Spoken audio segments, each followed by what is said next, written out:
పట్టభద్రుల ఎమ్మెల్సీ ఎన్నికల ప్రచారంలో భాగంగా కాంగ్రెస్ అభ్యర్థి నరేందర్ రెడ్డికి ఓటు వేసి గెలిపించాలని మంత్రి సీతక్క పిలుపునిచ్చారు. మంచిర్యాల జిల్లా జన్నారం మండల కేంద్రంలో ఏర్పాటు చేసిన పట్టభద్రుల ఎమ్మెల్సీ ఎన్నికల ప్రచార సభలో అభ్యర్థి నరేందర్ రెడ్డితో కలిసి పాల్గొన్నారు మంత్రి సీతక్క.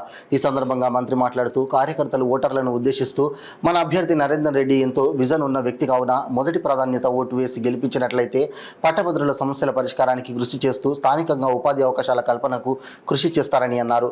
భారీ మెజార్టీతో ఎమ్మెల్సీని చేద్దామని పిలుపునిచ్చారు. ప్రస్తుతం కాంగ్రెస్ ప్రభుత్వం ప్రజల అవసరాలను ఎరిగి పనులు చేస్తుందని, ప్రజా ప్రభుత్వంగా విరసిల్లుతుందని అన్నారు. ఈ కార్యక్రమంలో Khanapur MLA Vedma Bojju Patel, GCC chairman Kotnaka Tirupati, Adilabad parliament contestant Athram Suguna పాల్గొన్నారు.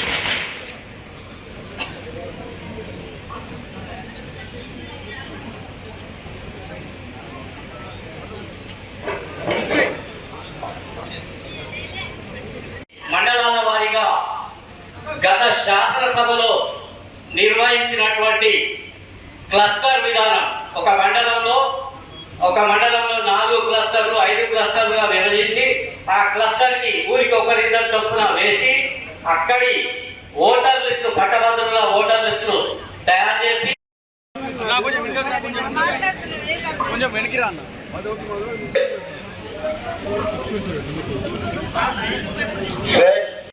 సీతక్క గారు సిర్పూర్ కాలేజ్ అక్కడికి వెళ్ళాలి కాబట్టి అందుకే తొందర పెట్టారు. ఎందుకంటే రావడం కూడా కొంత ఆలస్యమైంది. ఎవరు కూడా రాకండి, రండి, గడ్డ తీసుకురండి. మరి మన మంచిర్యాల జిల్లా, ఇటు నిర్మల్ జిల్లా, ఇటు ఆదిలాబాద్ జిల్లా కింద వచ్చేటువంటి ఖానాపురం నియోజకవర్గంలో జన్నారంలో మా సోదరుడు విడంబొజ్జు గారి స్థానిక ఎమ్మెల్యే గారి నాయకత్వంలో మరి పట్టభద్రుల మండలి ఎన్నికల కోసం మా అభ్యర్థిని తీసుకొచ్చి ఇవాళ ఇక్కడ ప్రచార కార్యక్రమాన్ని కూడా స్టార్ట్ చేసుకోవడం జరిగింది. ప్రజలందరిలో కూడా మంచి స్పందన ఉంది.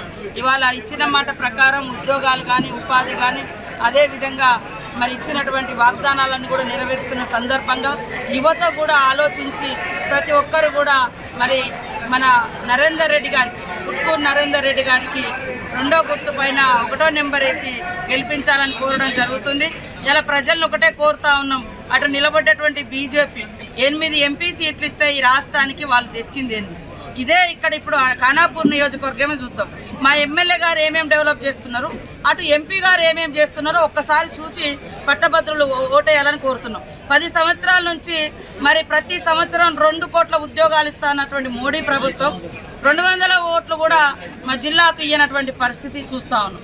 మనం ఈరోజు చూస్తే కాంగ్రెస్ ప్రభుత్వం వచ్చి రాగానే మరి ఈరోజు 54,000 పైగా ఉద్యోగాలు ఇచ్చినటువంటి ఘన చరిత్ర కాంగ్రెస్ పార్టీది, సీఎం రేవంత్ రెడ్డి గారు. అందుకనే ఇవాళ ప్రజల మనిషిగా మళ్ళా యొక్క మరి ప్రభుత్వ కార్యక్రమాలు, ప్రభుత్వ పథకాలు బలంగా యువతకు, ఉద్యోగులకు అందుబాటులోకి తీసుకెళ్లే విధంగా పనిచేసేటువంటి మరి నరేందర్ రెడ్డి గారిని గెలిపించాలని మేమందరం కూడా విజ్ఞప్తి చేస్తాం.